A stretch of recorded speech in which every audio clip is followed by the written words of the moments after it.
everyone should probably test if they can hear each other.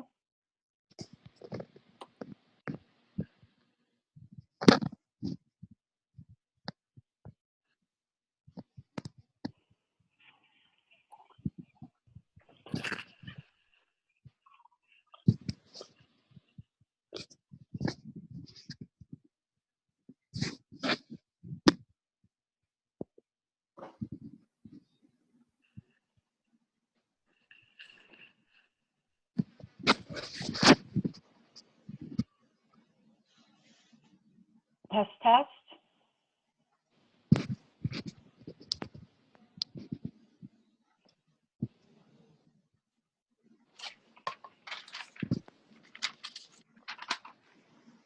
I'm in. Can you hear me?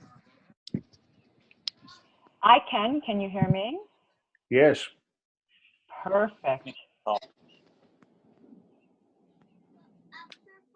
Yeah.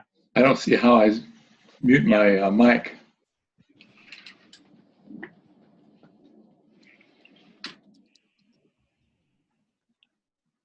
Is there a secret button for that?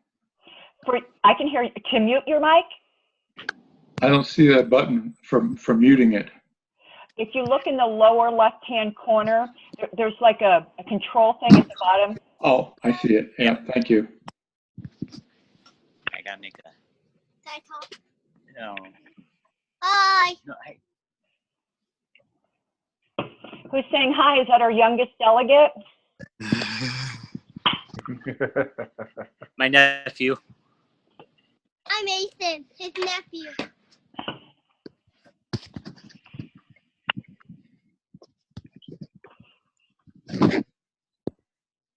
Do we have any idea how many people we're expecting?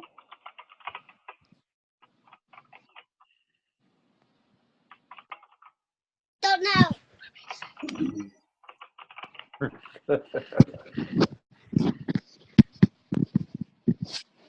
Is Psycho coming? I don't know. Because he would probably be the one to know how many we're expecting. He set everything up, right? Well, if he's coming, he's late. Well, someone should get on Facebook Messenger and give him a poke. No, I don't know how to put this into the camera so that it shows me on the camera. How's that work? Down by where you mute your microphone, it has start video. Oh. Yay.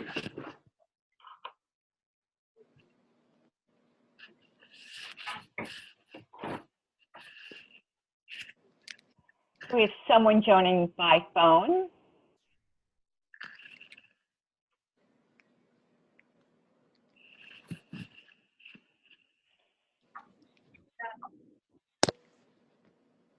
Do we know who you are joining by phone? I don't know. Can you hear Kevin? I can hear you. Who is this? Kevin. Kevin Goldbranson? Goldbranson.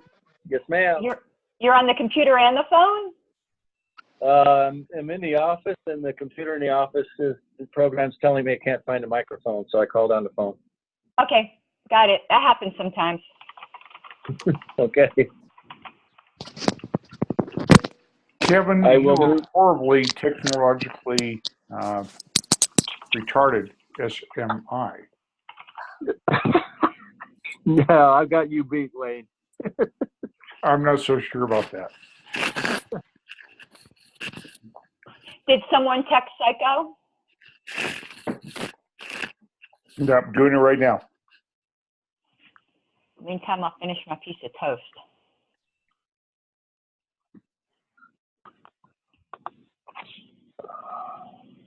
Ooh, people are chatting. There's also a chat feature in here. If you look on your controls at the bottom, it'll show you when there's notifications. Oh, hi, Alex Lanzano. I'm going to change your screen name to that so that everyone knows who you are.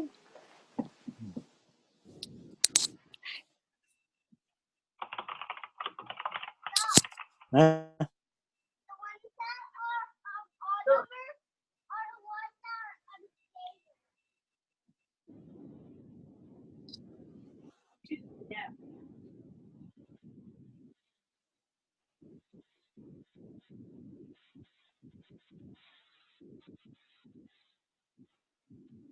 Well, Wayne and company, you guys are in charge of this whenever you want to start. I don't know how long you want to wait for people to come, so just let me know. I'm sending a text to Lance as we speak. So if he doesn't participate like right now, then let's just rock and roll. No.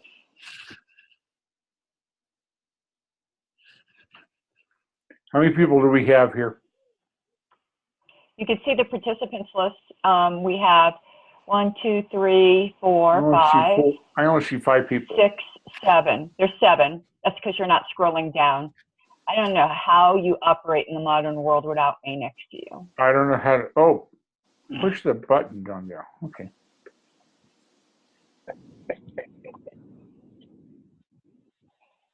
Kevin, be quiet. I'm sorry. I sat on a feather or something. I don't know.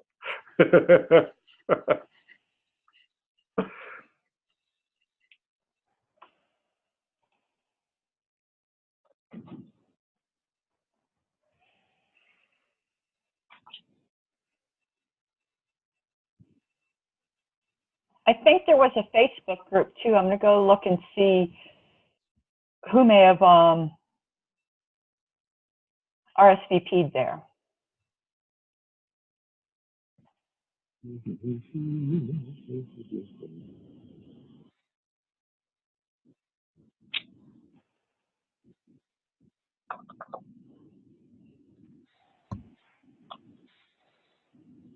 Kevin, is your participation including Michelle's?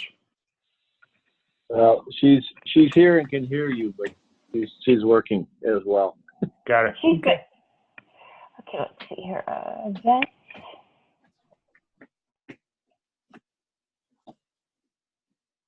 When's that done? It's gonna be a little while, okay? We're still talking. Who's the little one?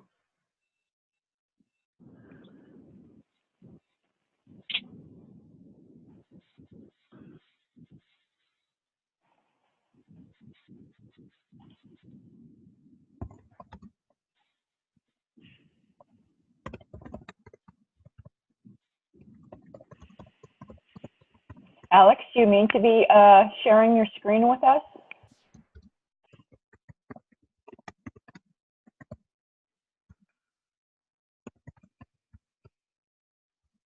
Okay, I can stop that.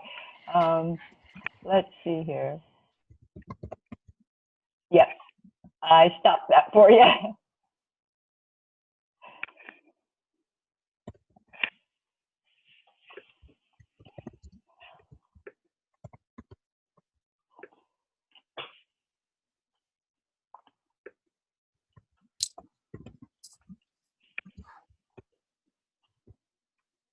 Wayne, just let me know. Go ahead and start it. We are already 10 minutes in. Go ahead and start. Okay. And one thing that would be helpful, though, I know a certain number of people here have been to a convention before, but how many people have not? And if you look over on the participants list, we've got this handy little like yes/no things that you can tag. That way everyone's not jumping on each other to speak when there's sometimes a yes/no question. So I don't know, for instance, if Roger or Alex has been to a convention before. I've been to a convention, but not as a delegate. Okay, gotcha. And Alex has not.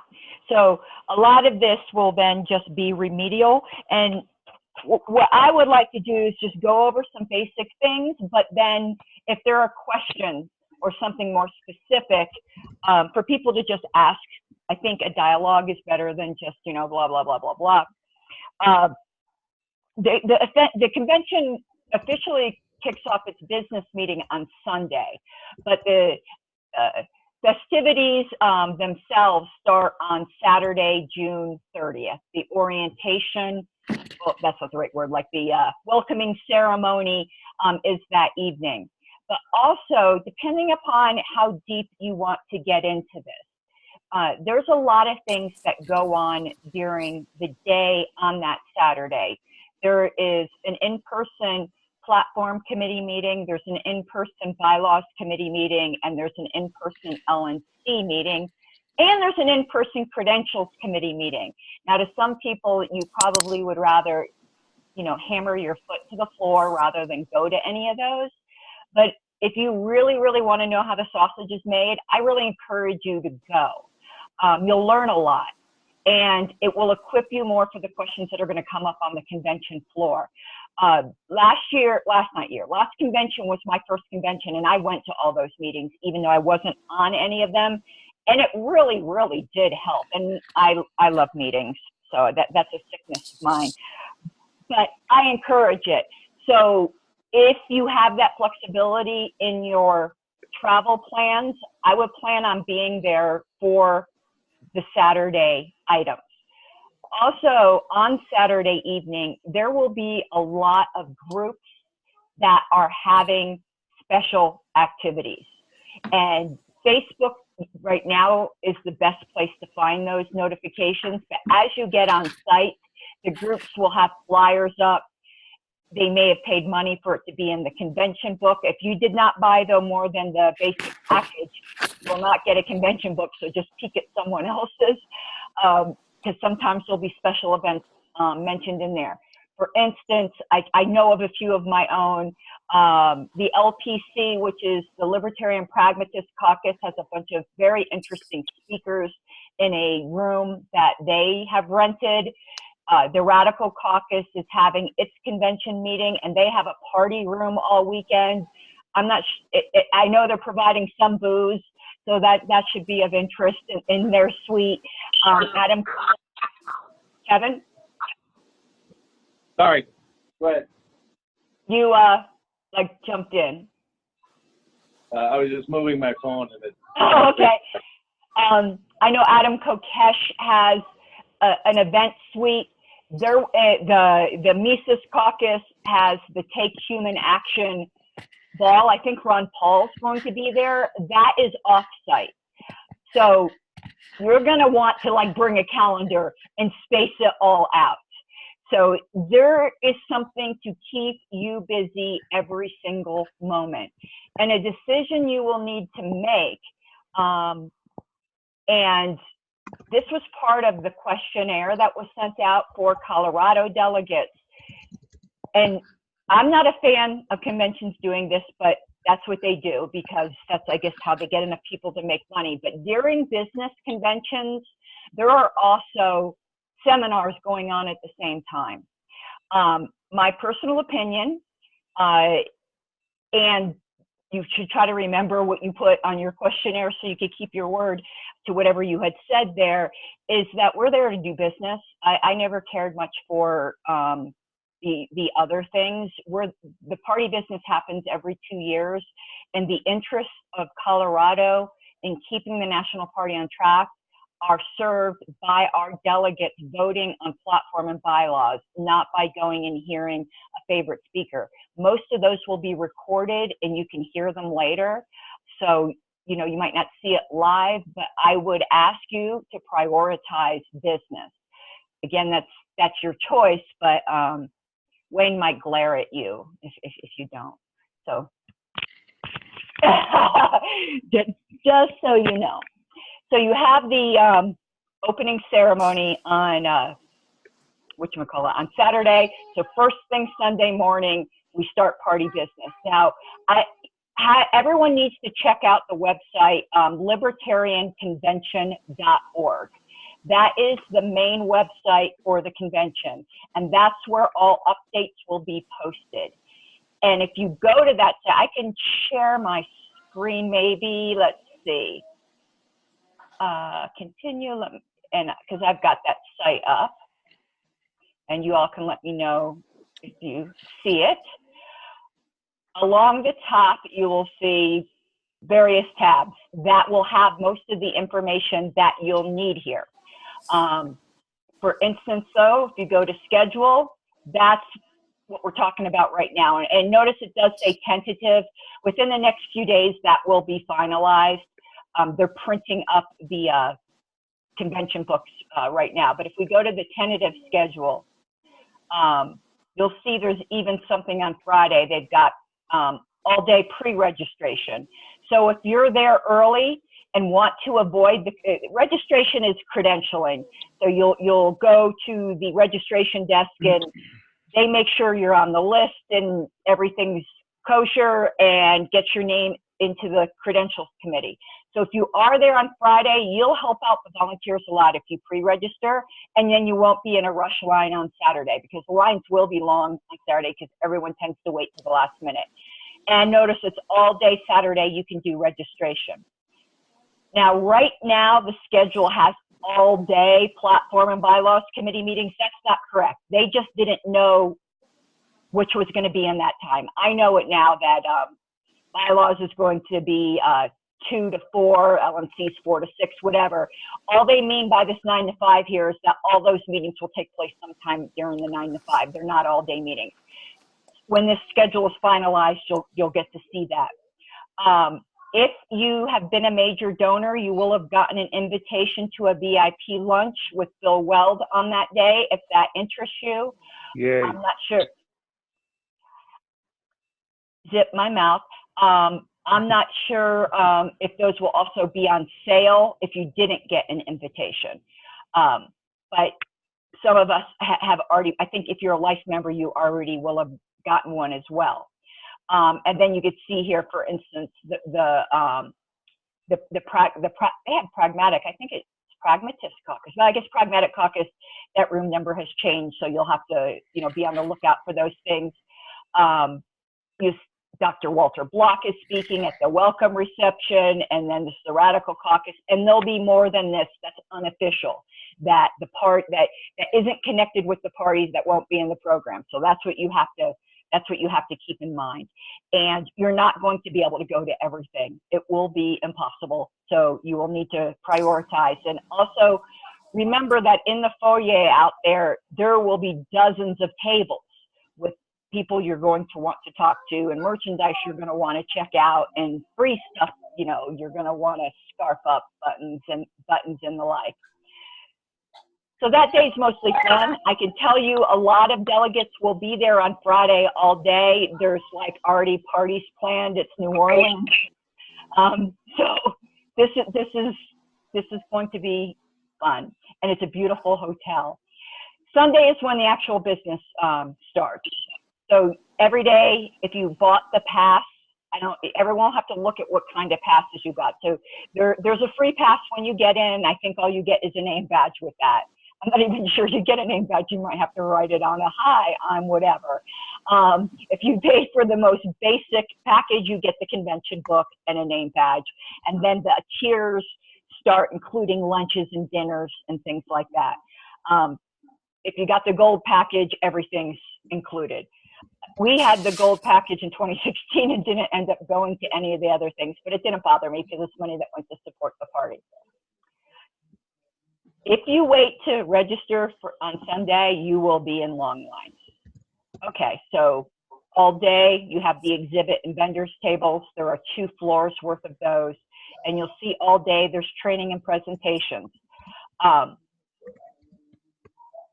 At 9 a.m., I don't know why they stuck that 1:30 p.m. there. That's very confusing. That's when the convention business will start. Tim Moen, who is opening it, if you don't know who he is the chair of the Libertarian Party of Canada. Very, very interesting speaker. And then you got your lunch, convention business, and it's not platform. It's going to be bylaws first, but convention business. And you can see throughout the day other, other presentations. I'm going to go, then we'll get a little bit more granular. I'm just going over the schedule, broadly speaking. So on Monday, there is business again. There will either be bylaws, or platform. And then there will also be possibly, as you see, it says LNC officer elections. The reason why a lot of these say possibly is because it's always possible to extend time. Let's say that the platform committee is so fascinating that the delegates decide they want to spend another 3 hours on it. Schedules can move around. Does that ever happen? No, but it's possible. So you got another full day of business. With Monday night is the gala, which is like the formal, almost black tie event, and the cocktail hour. As you can see, you could be busy from the moment you wake up to the moment you go to sleep. Tuesday, that will be elections, mostly that day. The officer elections are probably going to take place late Monday. So if the chair race is something that you've been chomping at the bit for, that most likely will be Monday afternoon. And then Tuesday will be your at-large judicial committee and non-officer elections, and then your closing, and then the after party. And even though it's not in this calendar, there will be parties on Wednesday too. They're, I guess, planning some special 4th of July activities for people who are staying in town for another day in New Orleans. Now, I want to go back through some things to highlight for you that can be confusing, not just to new people, but even to people who have been to conventions before. And this will be Saturday evening. I'm trying to find it here on the schedule. They might not have even stuck it on here yet. Let me see here, do a Control F.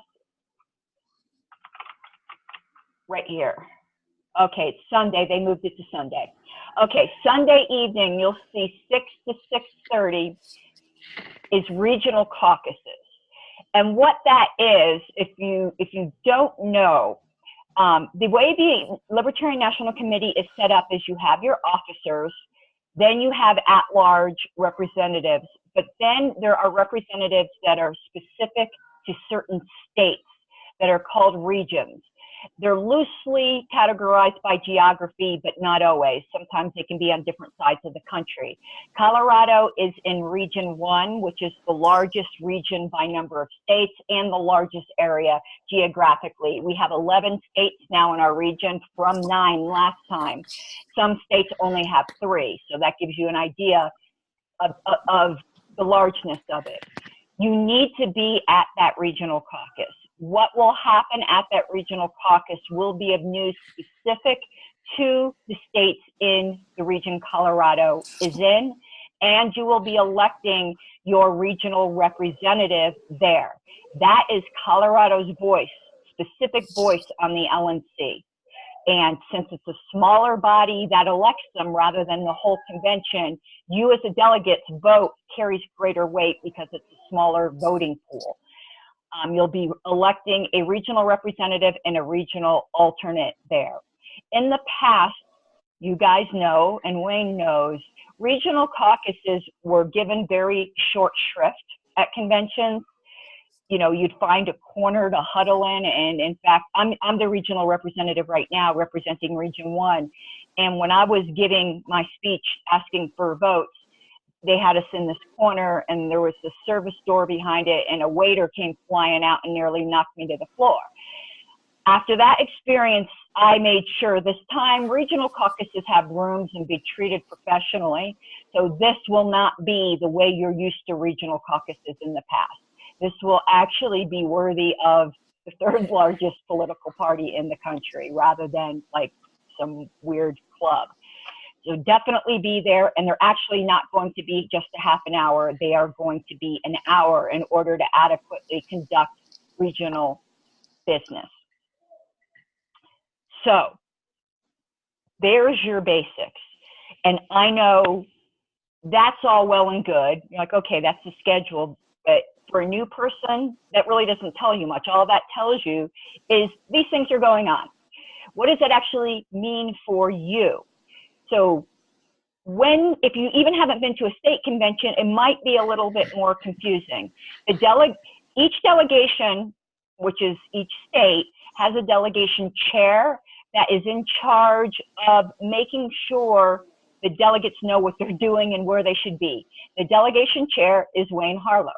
So he's the one you will bug to make sure that you know where you're supposed to be and when. The convention floor is set up by states. So when you go into the convention hall, you will need to look for where there'll be a big sign that says Colorado. They kind of make it very cool with all these signs and things like that. So you will need to find where Colorado is, and you need to sit with the Colorado delegation, and that is how voting will take place. There'll be a main stage with projector screens where language and things that you need to read will be up there, and C-SPAN will be covering it. So it's quite an interesting experience. One thing that might surprise you that you might not be used to is that there is a lot of conventioneering going on. So when you go and sit down at your seat, you will probably have a pile of literature there of people trying to persuade you. Don't overlook that literature. It's actually quite valuable. Read through it, because this is politics. And even though we think libertarians are better, sometimes there are things that try to get passed through that maybe aren't in the party's best interest or in Colorado's best interest. And the people who will be trying to make you aware of that usually do it through literature they put on your table. And then some of the literature is very tinfoil hat. You're going to get a little bit of both.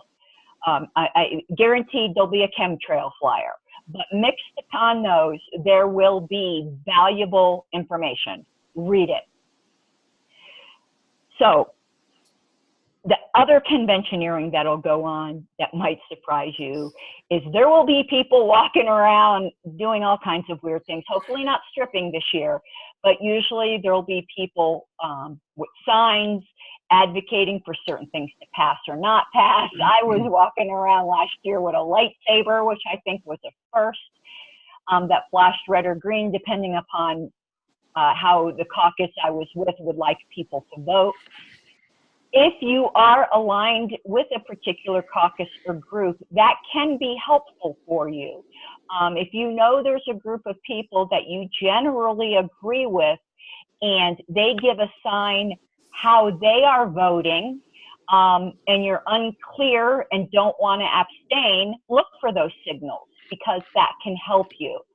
But I would advise you to know what proposals are coming up and get educated on them ahead of time. Don't ever take the attitude that if a committee, a platform committee, bylaws committee proposed it, well, you know, they know what they're doing, we probably should pass it. No, don't do that. Look at it carefully and make up your own mind. The way the National Party is structured, it's very difficult to hear anything from the floor. Everything comes through committee, which gives the committees a great deal of power to steer the conversation. And that means you've got to have your guard up. And I'm saying that to you as platform committee chair. Have your guard up against everyone, including me. Have your guard up. That's always the way it needs to be in politics. Read the proposals ahead of time. They will be in your convention book. There's a lot of good information in your convention book. Read the rationales. Read the minority reports, which are the opinions of the people who did not agree with the majority of the committee's recommendations. Talk to people about certain proposals when you see that they have very strong opinions on them. They may change your mind. So let's say you are there in the convention hall, seated with Colorado, you've read your literature, you're prepared, you're a good delegate sitting there. And we just start discussing bylaws. So the bylaws chair's job will be to get up there and advocate for what the committee recommended. And of course, they will put the best foot forward on that proposal. And the way our convention rules work, and let me give you the link to that as well. You probably should be familiar, and I think I know what the link is, but I don't want to assume. It's on the main LP site. where our bylaws and convention rules are. One second. I'm going to pull that up and see if it's an easy link to read out loud. Oh, didn't mean to hit that one. Go back, go back, go back. LNC bylaws. I'm going to stick the link in. I don't see my chat window. Okay, so it's lp.org/bylaws-and-convention-rules. Or if you just go to the lp.org site and go down to the footer, it says bylaws, LNC bylaws. Hit that. Your convention rules are at the very bottom of the bylaws. Unless the rules are suspended, these are the rules for how debate will go. There are different rules for platform and different rules for bylaws. But in general, without getting into some of these will be explained to you generally at the beginning. So with generalizing, the way it will usually happen is that the bylaws committee chair, for instance, will present a proposal. And it is opened for debate for usually 10 minutes. Speaking off the top of my head, that's a good enough number, though, to use as an example, without amendment, and goes for an up or down vote. After that 10 minutes, there's a certain amount of allocated time for amendment and vote. Now, what does it mean by debate? How do you debate it? Throughout the convention floor, there will be 4 microphones, that generally it's 4. They might put up more this year, but each time I've seen it, it's been 4. They're numbered 1 through 4, conveniently. And they're usually like 2 towards the front of the stage and 2 like back, more towards the back, so that they're kind of equidistant for everybody. The first to get to those microphones are the first to speak. So if you know a proposal's coming up that you have a burning desire to speak on, you know, you might want to start inching your way over there so that you get first in line. Not everyone gets to speak. Sometimes the lines are 20 deep and time will run out. But that's how it goes. You get to the microphone, you get to speak, and the chair will alternate generally between those supporting something and those opposing something. And it'll go back and forth, support, oppose, support, oppose. And as you're there, you will start to learn the rules. It's the Robert's Rules of Parliamentary Procedure, which can seem a little intimidating, but if you pay attention, they make a certain course sense. So you can only call, for instance, the chair has to call upon you to speak. If you speak, you need to identify yourself and what delegation you're from. Even if you're the chair, Nick Sarwark's best friend, and he knows who you are, not everyone in the room does, and he normally has to remind people to identify themselves. Even if that's the 50th time you got up to speak, that's what you're supposed to do. You get, for instance, you know, for me, it'd be, you know, this is Ms. Harlos from the Libertarian Party of Colorado, blah, blah, blah. And that's generally how debate will go. It's not as intimidating as it might sound. It's actually quite fun and enjoyable, and I would highly encourage you to participate. And in fact, if you don't, Colorado loses. You're there to make sure we get the best product possible, and your voice is important. So let's say all the debating's done. There's been the pros, the cons, the amendments, and now it's time to vote. First vote, the chair will ask everyone who supports this measure to say aye, and then everyone who doesn't to say nay. And he'll judge by ear generally if the required threshold, which is 2/3, carries. Sometimes it's obvious. Sometimes people try to do it by yelling louder than everyone, but Nick's wiser than that, so that trick usually does not work. If it's obvious, the vote is called. But if it's close and he can't tell by the voice vote, he'll ask for a rising vote, and then kind of scans the audience to see, you know, if he can tell by how many people are standing up. And if you happen to be walking to the bathroom at that time, you better squat on the ground or something if you don't want to be counted as a yes for whatever is going forward. the chair will explain exactly what your vote will mean. He would say something like, if you vote yes, that means that the proposal is amended to read X. If you vote no, it will remain Y. Nick is very good about explaining that so that you don't get lost. If you are getting a bit lost, ask the person next to you who's been a little bit more experienced. If a standing vote doesn't make it obvious, if I think it's 20 members, there's a certain number, members can call for division, which is counting, that someone will go through and actually count the votes. And that actually doesn't take as long as you might think. That was kind of an interesting, very fast procedure to count 1,000 people, and you'll see how that goes. So that's how the voting works, and then they move on to the next item. That's the basics. It's the same way it works for platform. Platform's a little bit different in that in platform you do have a choice to vote between the committee report or the minority report. So you get to consider them both. You don't get to do that in bylaws. That's the basic of that business. Now, when you get to the officer elections, there will be time for nomination speeches. The nomination speeches can be done by the candidate, but generally the candidates have done a lot of campaigning and they give their time to endorsers who they think might, because of their visibility or their sincerity or their speaking skills, might persuade people. I think the chair candidates get 10 minutes each for nomination speeches, and they can divide that any way they wish. They can have 10 people go up and speak for 1 minute each, but they'll probably have 2 people speak for 5 minutes each. That's generally what it is.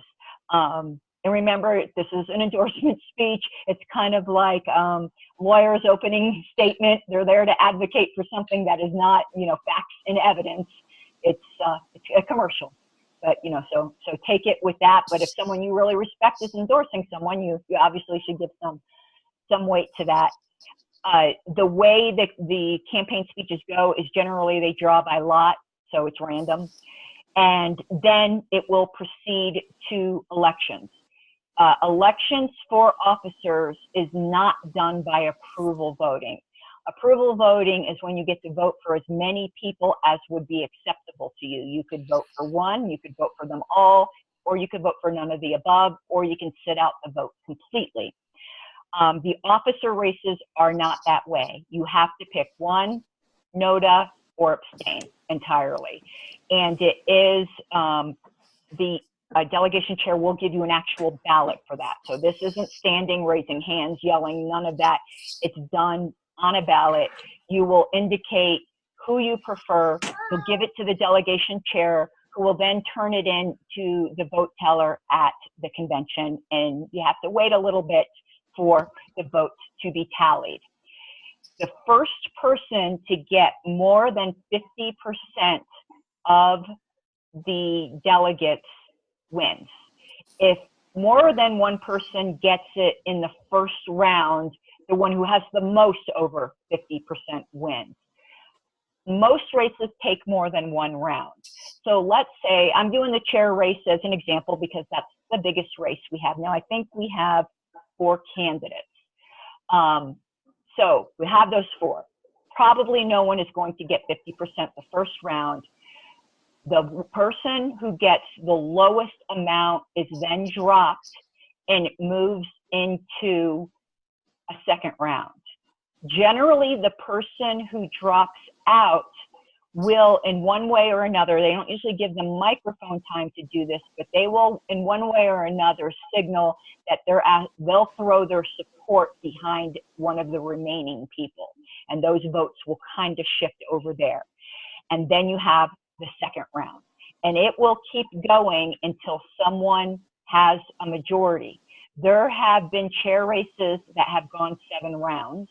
There has been a chair race where NOTA won and they had to start over. If NOTA wins, all of the candidates are disqualified from running again that convention for that seat, and it's just nominations from the floor. So be very careful with your NOTA vote. Unless you really are prepared to have that happen, abstain rather than vote NOTA. Only vote NOTA if you really believe in NOTA. I think people use that sometimes as a, I'll wait and see who starts to take the lead. That's not a responsible use of NOTA. It's better to abstain if you don't really want NOTA. And by the way, if you really want NOTA, if you let the convention know ahead of time, you can give a nomination speech for NOTA. NOTA is entitled to the same 10 minutes as every other candidate. If someone wants to speak on behalf of NOTA, there's been some great NOTA speeches. Nick Sarwark once gave a fantastic speech for NOTA one year. It's kind of a libertarian tradition. So after somebody gets 50%, they're elected, they move on to the next officer. Often what happens is when the chair is selected, the chair will make known who their preference is for the rest of the officers. That doesn't always happen, but it oftentimes does, because the chair wants the convention to know who they think will work best with that chair to get his or her goals accomplished. Next, you would vote for the vice chair in the exact same manner. Next then would be, I don't know if it says secretary or treasurer comes first, but then it will be those two. And I'm running for secretary, as you may know, against the incumbent. And there's shorter speeches. We get 5 minutes, and we'll divide it, you know, in the same way. And the elections are conducted in the exact same manner. And then you will have your officers. However, the rest of the LNC elections, including your regional election that you'll be doing on Sunday evening, is done by approval voting. So there are, is it 4 or 5? Oh my God, I'm so brain dead today. 5. Isn't there 5? Hold on, Daniel. 5 at large? Well, let's just say 5 for sake of argument right now while I'm brain dead. So there's a certain number of at-large representatives. It means you're not tied to any particular state or office. Those elections come up next, and the whole body votes on them. There are people who specifically run for the at-large position, but not usually. I only know, I think of one right now. And the reason for that is very often the second place people in the officer races will turn around and run for at-large. If I do not win the secretary race, for instance, I will turn around and run for at-large. I think each of those chair candidates have said, except for Nick, that if they don't win, they'll run for at-large. And the only reason I think Nick said that is because he's got a mayor race, so he's got something, you know, else to do if he wanted to. So in every race, you're going to have pretty much the field from the officer races that didn't win will go into at-large races. So you'll, you know, have those choices again, and then it's by approval voting, and it will be the first 4 or 5, however many there is, to get over 50% in the approval wins. There's often several rounds on that as well. Same thing for judicial committee. Your judicial committee are the people that should, in great terms, do absolutely nothing, because they're only there to hear appeals on problems. You know, if the National Party disaffiliates the state, if an officer gets removed, if the LNC does something naughty and the members want to complain, that's what they're there for. And usually they don't do anything in their 2-year term, and that means things are going pretty well. And that is the general scope of the convention. At this point, and I'd like to know if anyone has any specific questions to go into more in depth on, or if Wayne thinks there's something else I need to cover. So this is now like general chit chat.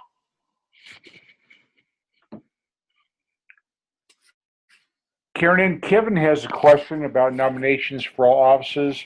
Are they all available from the floor, or only for pre-announced candidates?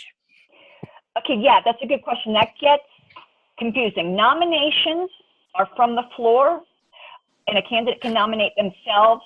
that is separate from nomination speeches. The nomination speeches are planned ahead of time. Though if you nominate someone from the floor and they hadn't been running, they're gonna have to scramble at the last minute to find someone, or they'll just do it themselves. So yes, the nominations are from the floor. Anyone can do them. They're quick. And once those nominations are closed, that's when you'll move into nomination speeches, which is separate.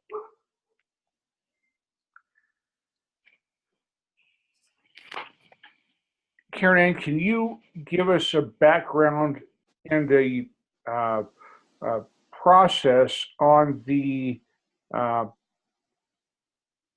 token system that we're going to be using for voting?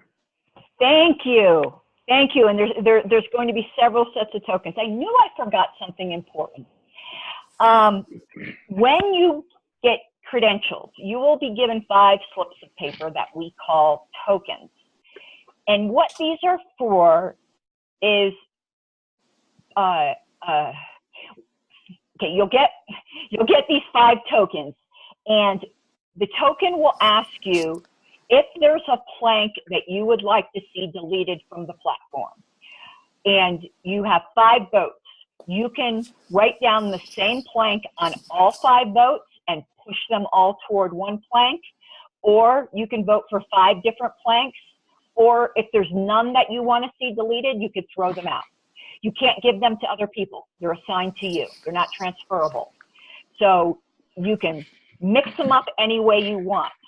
If 20% of the tokens turned in are put on one plank, that plank, before any other business, comes up for an up-down vote without debate. Nearly every year, the abortion plank ends up being that, and it fails, and causes usually a lot of a consternation. So that's what that's all about, and people will generally lobby to have everyone cast all their tokens on one plank. Planks rarely get deleted that way, but it is a way to do it. Because of a trauma that happened in our past where the whole platform got deleted that way, people tend to not really be too big of a fan of the tokens right now. You will also, I believe, this hasn't been completely finalized, get tokens for the chair debates, which is in the schedule. There are more candidates than we have time for.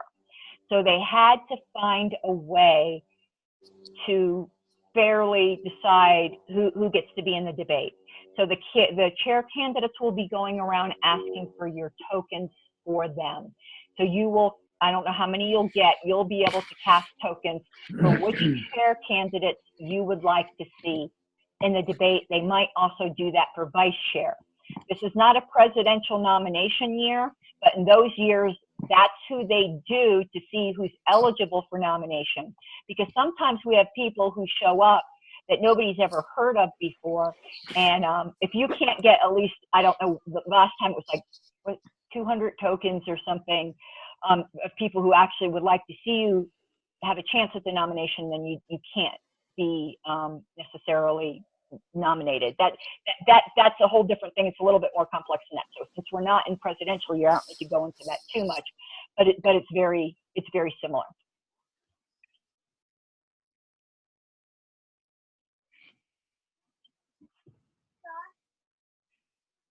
I can't see the chat for some reason, so if someone's typing anything in there. I'll read it to you. This is from Alex. She says, thanks, Caryn. That was a very good overview. I'm going to run. See you there. Oh, now I can see it. Okay. I don't know if Rabbi Mark Montoni will speak on behalf of NODA. He probably would if goaded to. I don't think so. He didn't 2 years ago.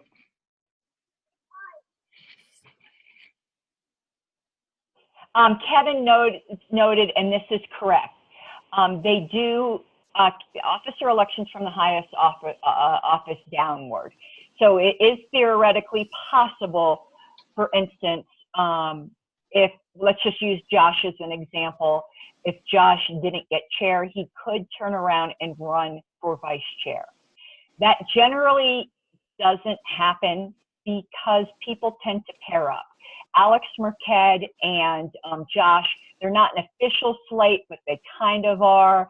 And that doesn't normally happen for that race, but it can. So that is something to take into consideration. Caryn Ann, it's Roger. Do we have, other than the debate for the chair, is there any other kind of systematic background information that's given about the people running for office? No, that's up to you.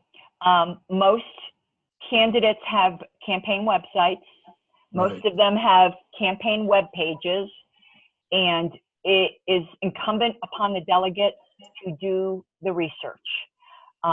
There's been debates already that you can find online between the chair candidates, so that can prep you.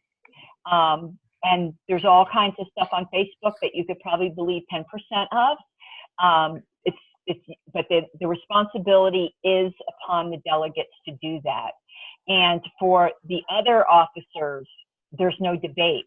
So it's really up to the treasurer and secretary to do a lot of personal campaigning because there's no debates for those offices. Is there somewhere where the people who have declared their candidacy for the different offices is listed? Not on the LP official site, but there is on Lpedia. If you're familiar with Lpedia, it's kind of the Wikipedia of the Libertarian Party. If you go to the article on the 2018 convention, all of the candidates are listed there with their campaign sites. Eric Mulder's the guy who's taken charge of that page, and he updates it every day, basically, once he hears people dropped out or declared. There will be people who will declare that day, but generally the officers are going to be known. And as far as I know, there are 2 candidates for treasurer, 3 candidates for secretary, though I'm not sure about the third one. It's just somebody who just always runs. 5 for vice chair and 4 for chair. I've just got onto Lpedia, and we got to get Eric to work because it's actually showing you as the only candidate for secretary. She just declared. I'll let him know. He might not know she just declared. She didn't do it publicly. I found out through the grapevine. So I'll make sure Eric knows that Alicia did declare. I think he put on there, though, that she was expected to. He had her down as the incumbent, expected to rerun. Maybe I'm looking at the wrong section, but the national under Lpedia National Convention, and it doesn't have the links to people's websites. Let me take a look. It's been a while since I looked at that particular article. Lpedia.org. 2018 convention.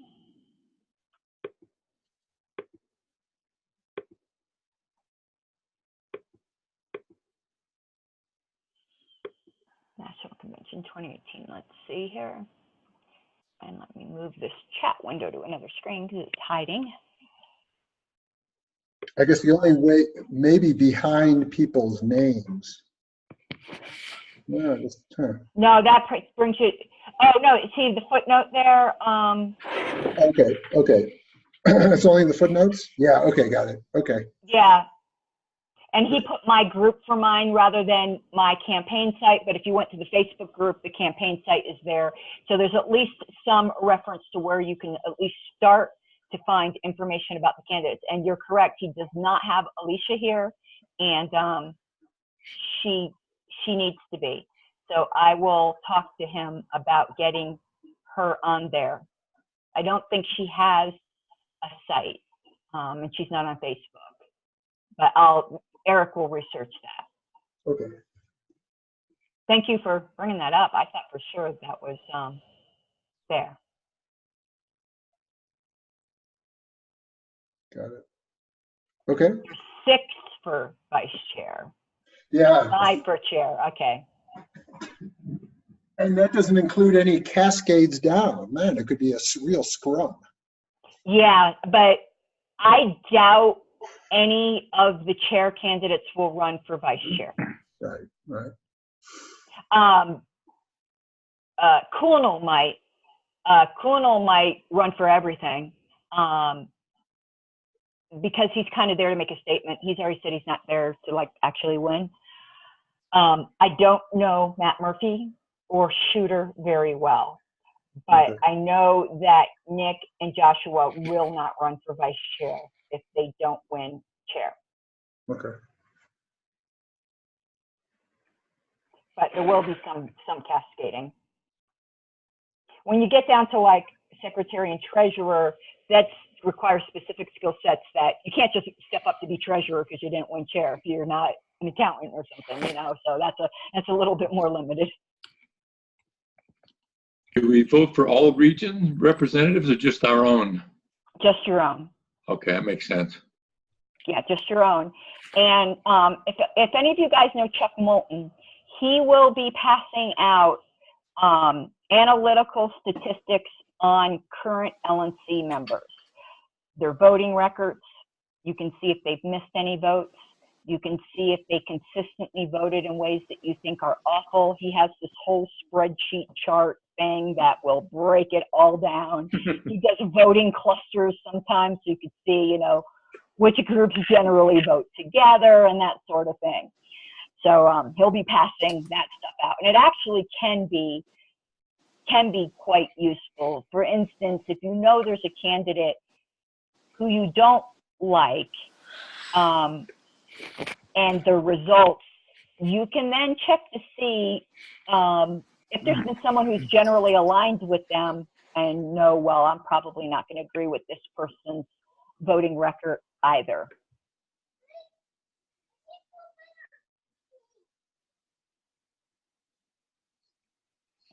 Okay. And yeah, I can see the, oh, but that brings up another thing. Speaking of cascading, the regionals from all the regions, if there were people who actually ran for the regional position, some regions, they draw straws. I hope they don't do that this year. Our region has a competition. Generally speaking, a lot of times, the person who doesn't win that will turn around and run for another position. And it could be even an officer position, but generally it's at large. Out of the 2 I know about running for Region 1, I fully expect either or both of them, if they don't get that position, will run for at large. So You sure at large or alternate? At large. Okay. It might be alternate too, but I'm talking about after regionals are over. Let's just say whoever doesn't win in any of those races will probably turn around and run for at large. So the at large field can be like 20, 30 people sometimes. I think it was 20 or 30 people last convention. Yeah. Because with the nominations from the floor and things like that. Yep, that's the way I remember it. But we had several people that did not win that went to alternate positions as well. Yes. But that's at the regional. That's at the regional level. Right.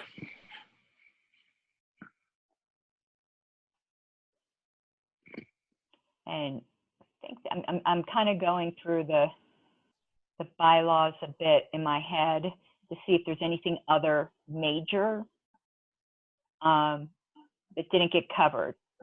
But when you're there, if it turns out there's something you want to get done, like there's a motion you want to try to get heard, or you're unclear on some procedure, grab me. I'd be more than glad to help you with that. I helped in 2016 some people craft some motions that I thought would have the biggest chance of possibly getting heard, because of being on enough national committees, I kind of know like the magic words a little bit, and can let you know what I think, you know, might be more likely to pass. So feel free to grab me at any time if and when you get confused.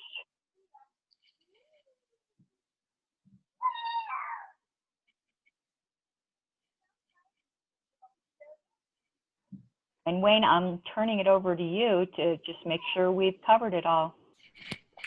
You know, I don't think there's anything that I think needs to be addressed at this point. I'm going to put it out to the delegates. Guys, if you have any questions, now's the time to raise them. If not, I think everything's been pretty well covered. And you can always shoot me a message on Facebook or email me if something pops into your head afterwards. In my guess, guys, there will be some people that did not make it to this meeting because of timing or whatever, and they're going to have some questions. And don't be afraid of pointing those questions from those delegates to Caryn. You can point them to me, but most likely I will probably punt them to Caryn because she has a lot better background on this than I do. And this has been recorded. I will give it the link to Wayne so he could upload it to the LTCO drive, and it can be, or I'll upload it to my drive and have a shareable link so that any delegates that weren't here today could at least listen to it if they want to.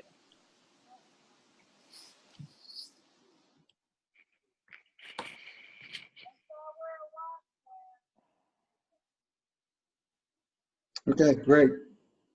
Yeah, and Kevin was asking if, you answered, Wayne. I don't know anything about y'all's substitution procedure or any of that. Yeah, David sent out a request, Kevin, for a roll call for all of our delegates. I haven't seen the results of that. It's been a couple of days ago. I have 2 people that want to be delegates that we have to vet if we have openings, and I'm guessing we will, but we don't know that we do yet or not. And from what I understand, I think Lance has a couple people as well. And when you get to convention, you're going to note that Colorado is different. Some states will seat delegates from anywhere. They don't have to be residents of that state. Colorado has never taken that attitude. We protect our delegation. We don't think people from outside of Colorado can represent the interests of Colorado. So this party has always made the determination that we would rather have a not full delegation rather than a full delegation that's filled with half of people from elsewhere.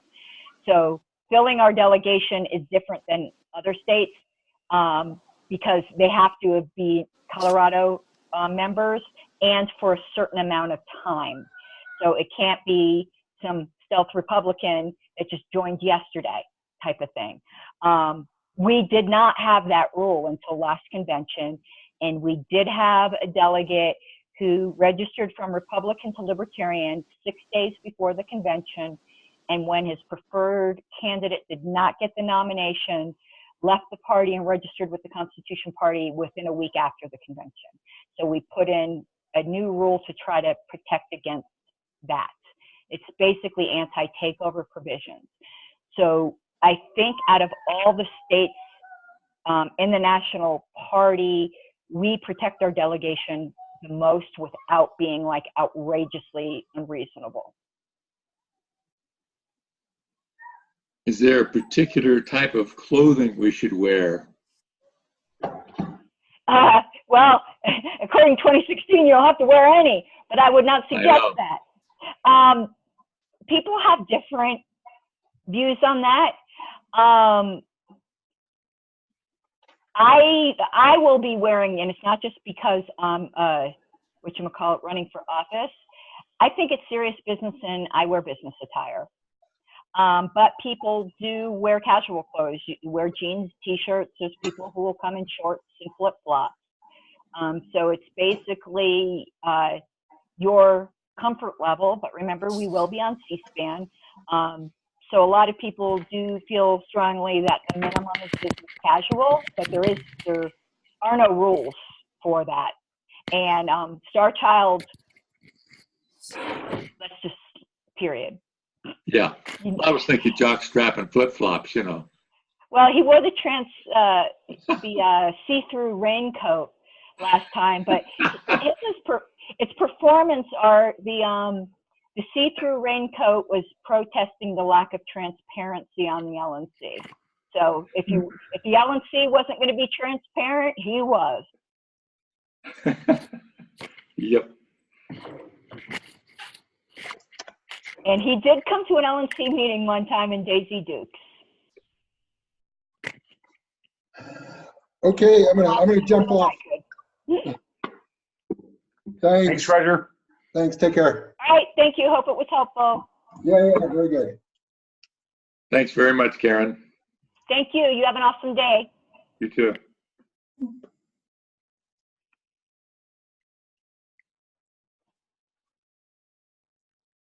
All right, Wayne, I'm going to shut it down so it can start compressing the down. recording. Yeah, and I'll get you the recording later.